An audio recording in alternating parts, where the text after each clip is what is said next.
Hello guys, आज का lecture series का लेक्चर 2 आज हम स्टार्ट करने वाले हैं। स्टार्ट करने से पहले मैं आपको बताना चाहती हूँ कि हमने जो ऊप्स लेक्चर सीरीज़ भी बनाई हुई है उसमें अगर उस टॉपिक से रिलेटेड अगर आपको कुछ रिवाइज करना है तो आप वो जाके प्लेलिस्ट चेक कर सकते हैं। सो यहाँ हम दा लेक्चर सीरीज़ का लेक्चर 2 स्टार्ट करते हैं, जिसमें हम टॉपिक सीखने वाले हैं basic techniques of designing efficient algorithm and classification of algorithm. यहाँ पे जो बेसिक टेक्निक्स होती है for designing the efficient algorithm क्या क्या होती है, 5 टेक्निक्स होती है। फर्स्ट है divide and conquer, greedy method, dynamic programming, back tracking and branch and bound. One by one हम इन टेक्निक्स को देखते जाएंगे। सबसे पहले है सबसे पहले divide and conquer technique. Divide and conquer technique क्या होती है? It is a top down approach to solve a problem. किसी प्रॉब्लम को टॉप डाउन अप्रोच को सॉल्व करने के लिए हम डिवाइड एंड कॉन्कर का एल्गोरिदम यूज़ करते हैं। इस एल्गोरिदम को सॉल्व करने के लिए 3 स्टेप्स होती है। सबसे पहले क्या होता है? Divide the original problems into set of sub problems. किसी प्रॉब्लम को सॉल्व करने के लिए हम उस प्रॉब्लम को सब प्रॉब्लम्स में डिवाइड करते हैं। सेकेंड स्टेप क्या होती है? कॉन्कर और सॉल्व ईच सब प्रॉब्लम इंडिविजुअली रिकर्सिव। जो हमने प्रॉब्लम्स को सब प्रॉब्लम्स में डिवाइड करा है उन सब प्रॉब्लम्स को हम सॉल्व करते हैं, उनका सोल्यूशन निकालते हैं। थर्ड क्या होता है? Combine the solution of this sub problems to get the solution of original problem. और जो हमने जो सब प्रॉब्लम्स के सॉल्यूशन होते हैं उन सॉल्यूशन को हम कंबाइन कर लेते हैं, तो हमें जो ओरिजिनल प्रॉब्लम का जो सॉल्यूशन है वो मिल जाता है। इसे हम डायग्राम के थ्रू समझते हैं। यहाँ पे हमने प्रॉब्लम ली, प्रॉब्लम को डिवाइड कर दिया सब प्रॉब्लम्स में। सब प्रॉब्लम्स का हमने सॉल्यूशन निकाल लिया, फिर उन सॉल्यूशन को हमने कंबाइन करके जो है हमें मेन प्रॉब्लम का सोल्यूशन मिल गया। सेकेंड हम देखेंगे ग्रीडी मेथड। ग्रीडी मेथड क्या होती है? Greedy technique is use to solve an optimization problem, and optimization problem is one in which we are giving a set of input values which are required to be either maximized और minimized with respect to some constants and condition. इसमें क्या होता है? Greedy method में हम जो है problems को ग्रीडी मेथड से सॉल्व करते हैं। ग्रीडी मेथड से सॉल्व करना मतलब उस पॉइंट पे खड़े होकर अगर हमें जो सी चीज़ सबसे आसान लग रही होगी और जो सबसे जल्दी लग रही होगी वो चीज़ हम ले लेंगे। अब यहाँ पे हमने 2 चीज़ की बात करी, आइदर मैक्सिमाइज्ड और मिनिमाइज्ड। मतलब हमें सोर्स से डेस्टिनेशन तक प्रॉब्लम के लिए, मतलब प्रॉब्लम के से सॉल्यूशन तक निकालने के लिए हमें डिफरेंट स्टेप्स को फॉलो करना है। तो उस स्टेप्स को अगर हम मिनिमाइज्ड वे में फॉलो करना है तो जो पाथ अपने पास लगेगा सबसे पहले हम उसे कवर करेंगे। अगर मैक्सिमाइज्ड वे में उस प्रॉब्लम को सॉल्व करना है तो जो पाथ सबसे दूर है तो उस पाथ को हम सबसे पहले अचीव करेंगे। तो यहाँ पे ग्रीडी एल्गोरिदम में हम 2 टाइप से प्रॉब्लम को सॉल्व करते हैं, मिनिमाइज्ड और मैक्सिमाइज्ड। मिनिमाइज्ड जो है उसमें हम सबसे पहले क्या करेंगे? उसमें हम जो सबसे पास वाली चीज़ उन्हें ले लेंगे। मैक्सिमाइज वाले अगर कोई कंस्ट्रेंट है तो उसमें हम जो डिस्टेंट वाली चीज़ों को देखेंगे। Greedy algorithm always makes a choice greedy criteria that looks best at the moment. एक मोमेंट पे खड़े होकर हमें जौन सी बेस्ट चॉइस लग रही है उस चॉइस को हम ले लेंगे, जो कि नाम ही ग्रीडी अप्रोच। तो उस पॉइंट पे हमें जो भी बेस्ट चॉइस दिख रही होगी वो सिलेक्ट कर लेंगे। उसके बाद it makes locally optimal choice in the hope that the choice will be lead to overall globally optimal solution। मतलब अगर हमने एक पॉइंट पे खड़े होकर हमने कोई चॉइस करी तो हमने वो एक लोकल चॉइस कर ली और हमें इससे लगता है कि ये चॉइस हमने करी इससे हम ऑप्टिमम सोल्यूशन तक पहुंच सकते हैं। लेकिन जो ग्रीडी एल्गोरिदम है ये हमें गारंटी नहीं करती कि जो हमें सोल्यूशन मिलेगा वो हमें ऑप्टिमल सोल्यूशन ही मिलेगा। लेकिन हाँ, इतना ज़रूर पता करती है कि जो सोल्यूशन होगा वो जो है ऑप्टिमल सोल्यूशन के बहुत क्लोज होगा। इसे हम डायग्राम के थ्रू देखते हैं। यहाँ पे डायग्राम में क्या है? एक सोर्स है और एक डेस्टिनेशन है। अगर हमें इसे जो है मिनिमाइज कैटेगरी में अगर प्रॉब्लम सॉल्व करना है तो हम सोर्स पर खड़े होकर मिनिमम पाथ को डिसाइड करेंगे। अभी हमारे पास 3 पाथ है, 20, 10 एंड 5। तो हम सबसे पहले किस पाथ को डिसाइड करेंगे?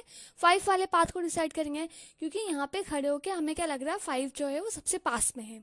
तो ये क्या रहा? ग्रीडी अप्रोच रहा। अब 5 वाले पॉइंट पे हम आ गए, हमने 5 डिस्टेंस कवर कर लिया। अब इससे हम आगे आने वाले पॉइंट्स को देखते जाएंगे और फिर उन्हें कवर करते जाएंगे। नेक्स्ट क्या है? Dynamic programming. डायनेमिक प्रोग्रामिंग क्या होती है? Dynamic programming technique is similar to the divide and conquer approach.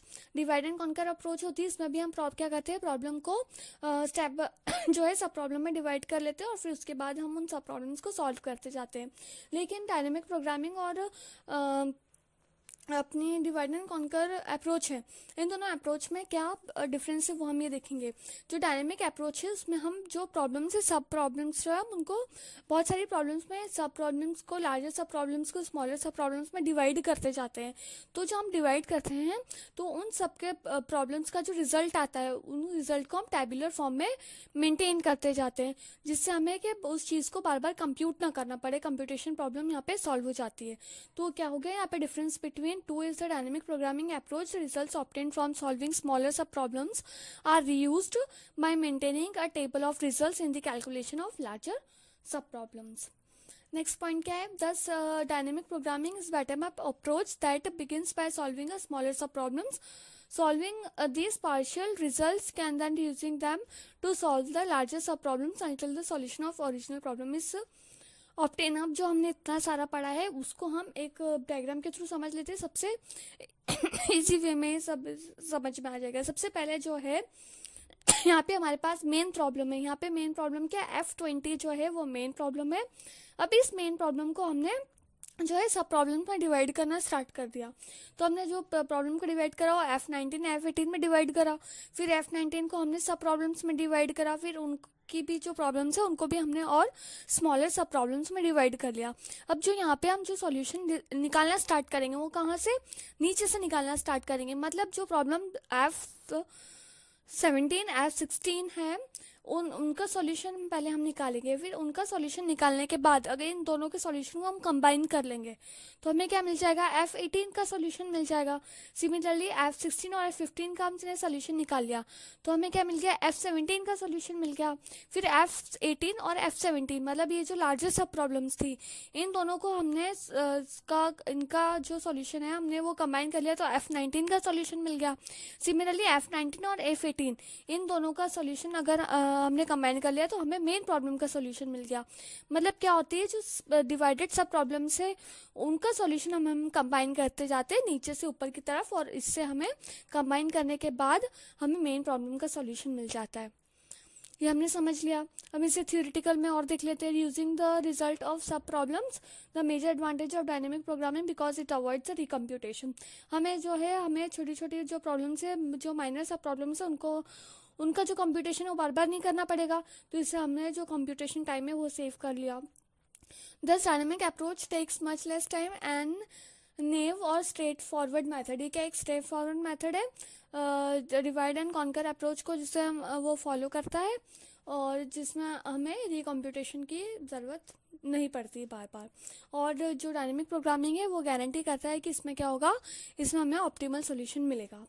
Next हम डिस्कस करने वाले हैं बैक ट्रैकिंग। बैक ट्रैकिंग क्या होती है? Backtracking can be applied only for the problems which admit a concept of partial candidate solution and relatively quick test for further it can be possibly completed to a valid solution. Backtracking कहाँ पे apply होती है? Back tracking वहाँ पे apply होती है जहाँ पे पार्शियल कैंडिडेट सोल्यूशन लगता है। मतलब कि and relatively quick test of whether it can be possibly completed to a valid solution। मतलब बैक ट्रैकिंग में हम पहले आगे आने वाली सारी जो पाथ है उसको हम पहले से है देखते जाएंगे। अगर हम वो प्रॉब्लम अगर वैलिड सॉल्यूशन तक नहीं पहुंचता है तो उस पॉइंट से हम वापस से मेन पॉइंट पे आएंगे और फिर मेन पॉइंट के बाद हम और दूसरे पाथ को सर्च करेंगे। Next point backtracking algorithm try each possibility until we find the right one. मतलब जो बैक ट्रैकिंग प्रॉब्लम में क्या एल्गोरिथम में क्या होता है, हम हर एक पॉसिबिलिटी को चेक करते जाएंगे जब तक हमें राइट सॉल्यूशन नहीं मिल पाता। It is a depth first search to a set of possible solution.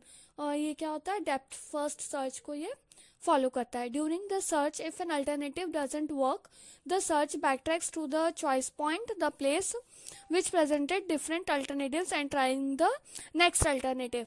जैसे कोई भी हमें डिफरेंट पाथ प्रोवाइडेड है, अगर एक पाथ उसके चॉइस के अकॉर्डिंग काम नहीं करता है तो वापस से पीछे वाली स्टेप पे जाएगा और फिर पीछे वाली स्टेप से वो दूसरे वाले अल्टरनेटिव को देखेगा। When the alternatives are exhausted the search returns to the previous choice. उसके बाद अगर अल्टरनेटिव काम नहीं करता है, आगे वाला अल्टरनेटिव भी काम नहीं कर रहा है तो हम क्या करते हैं, वो पीछे वाले अल्टरनेटिव पे चले जाएगा।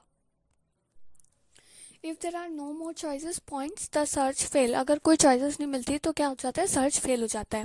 जैसे यहाँ पे जो मेन प्रॉब्लम है वो एस है, यहाँ पे 3 पार्ट्स है, M1 M2 M3। पहले हम जाएंगे M1 के पास, M1 से हम जाएंगे S2 के पास, S1 के पास। अगर S1 उसका सॉल्यूशन हुआ, ऑप्टिमाइज सॉल्यूशन हुआ तो ठीक, अगर ऑप्टिमाइज सॉल्यूशन नहीं हुआ, उसे अपना सॉल्यूशन नहीं मिला, तो वापस वो जाएगा M1 के पास, फिर जाएगा वो S के पास। फिर S के पास जाने के बाद उसके पास नेक्स्ट अल्टरनेटिव पाथ क्या है, M2 के पास जाने के बाद उसके पास एक ही पाथ है S2, तो S2 पे जाएगा। अगर S2 उसके प्रॉब्लम का सॉल्यूशन हुआ तो ठीक, अगर नहीं हुआ तो वापस से बैक ट्रैक करके M2, और M2 से बैक ट्रैक करके S के बाद। S के पास जाने के बाद उसके पास लास्ट अल्टरनेटिव बचता है M3, तो M3 के पास जाएगा, उसके बाद S3 के पास चले जाएगा। तो ये हो गया बैक ट्रैकिंग। नेक्स्ट हम डिस्कस करेंगे branch and bound. Branch and bound क्या होती है, ये rather general optimization technique that applies where the greedy method and dynamic programming fail। जहाँ पे greedy method dynamic programming fail हो जाती है वहाँ पे हम अप्लाई करते हैं branch and bound algorithm. BNB designs strategy is very similar to the backtracking in that state space tree is used to solve a problem। यहाँ पे क्या होता है, स्टेट स्पेस ट्री का हम यूज करते हैं, भी सेम टू सेम ये क्या होती है, बैकट्रैकिंग जैसी टेक्निक होती है। Branch and bound is a systematic method of solving optimisation problems, however it is much slower. मतलब क्या होती है, ये बहुत स्लोअर भी होती है, और अगर इसका कोई वर्स्ट केस हुआ तो ये एक्सपोनेंशियल टाइम कॉम्प्लेक्सिटी भी दे देती है। On the other hand it applied carefully it can lead to the algorithms that are reasonably fast on average. यहाँ पे क्या होता है, जो अगर इसे केयरफुली अप्लाई करा जाए ब्रांच एंड बाउंड को, तो वो क्या होता है वो एक fast running algorithm on an average वो दे देता है।